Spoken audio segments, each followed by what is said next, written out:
Dubaï, une Nigériane dans de sales draps après avoir couché avec un chien pour 2500 $ après Eudoxie Yao. Pour plus de détails après le générique. Avant de commencer, n'oubliez pas de vous abonner et d'activer la cloche de notification car cela va vous permettre de ne plus manquer à nos prochaines vidéos. C'est parti!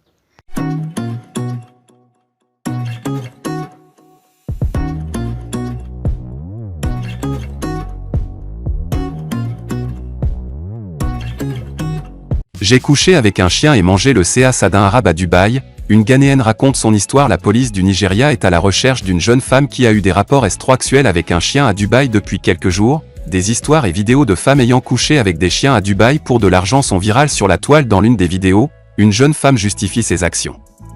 Quel est le problème? J'ai seulement couché avec un chien, je n'ai pas tué quelqu'un. Vous, dans votre vie, vous avez fait pire. Et d'ailleurs, avez-vous déjà vu 1,7 million de Naira? Comme si c'était une grosse affaire. Et attention, je ne suis pas infecté ou quoi que ce soit. Arrêtez de vous concentrer sur le sujet, je profite de l'argent, a déclaré la dame nommée Vegodes. Face à cette situation, un officier des relations publiques de la police nigériane, Muyiwa Adejobi, a établi que de tels actes ne seront pas tolérés. Selon lui, la loi sur le code pénal et la loi sur le code pénal interdisent aux êtres humains de coucher avec tout type d'animal. C'est un délit paisible de 14 ans d'emprisonnement. Je veux vraiment que nous prenions les mesures nécessaires à l'encontre de ces dames qui sont impliquées dans des délits contre nature, y compris la bestialité, et qui les publient en ligne. Nous vous demandons instamment de nous fournir toute information utile sur la manière de retrouver ces femmes. Nous devons les arrêter, s'il vous plaît, en particulier celles qui cessent d'exprimer, a-t-il écrit sur sa page Twitter.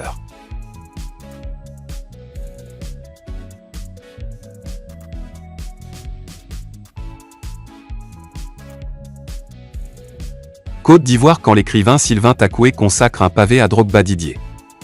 Sylvain Takoué est le seul écrivain ivoirien à s'être engagé par la publication d'un ouvrage pour la campagne sportive de Didier Drogba, candidat à l'élection du président de la Fédération ivoirienne de football, FIF, tenue le samedi 23 avril 2022, à Yamoussoukro. Découverte du dit livre. Les lampions se sont éteints, il y a quelques jours, sur l'élection du président de la Fédération ivoirienne de football, FIF, qui a vu la défaite de Didier Drogba. Un résultat laissant la majorité des Ivoiriens tristes. Tant ceux-ci, visiblement, ont souhaité le voir remporter la victoire au soir de ce scrutin. Mais pour cet épisode qui a connu une effervescence dans tout le pays, à la cause de l'ex-attaquant de Chelsea FC, l'une des choses qui ne pouvait pas passer sous cap est bel et bien le livre qu'a écrit le journaliste écrivain ivoirien Sylvain Takoué, intitulé « La FIF en jeu, un joker appelé Didier Drogba ». Plaidoyer pour le foot ivoirien. Ce livre est en effet un essai, ouvrage de réflexion, de 224 pages publié à Abidjan, Côte d'Ivoire, aux éditions Scripta, bien avant ces élections. L'auteur du livre savamment écrit et dont la lecture nous donne des frissons et de l'émotion, tant les faits narrés nous poussent à réfléchir avec lui-même, faut-il le rappeler, n'est pas à la base un journaliste sportif. Mais tout simplement un libre penseur, qui a bien voulu user de son instinct d'écrivain et défenseur des causes nobles pour se prononcer habilement sur un nom, un projet et une cause. C'est un livre qui est venu défendre et présenter Didier Drogba comme celui qu'il faut pour tenir les rênes de la FIF, s'explique-t-il. Il vient pour parler aux Ivoiriens et aux sportifs. Car le choix de Didier Drogba est un choix porté utilitaire, réaliste, futuriste. Précise l'auteur.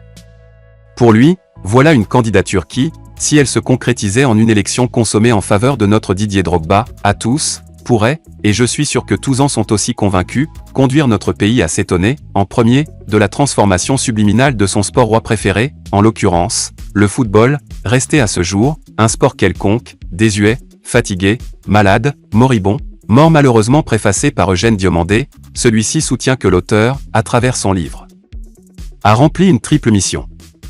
La première, c'est sa prise de position. Sans phare et sans fioriture, qui est un réel signe d'espoir devant l'horizon brumeux.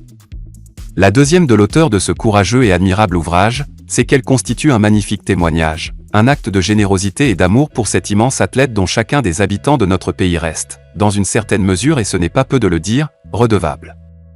En raison de tout ce que Didier Drogba a donné pendant sa carrière à la Côte d'Ivoire.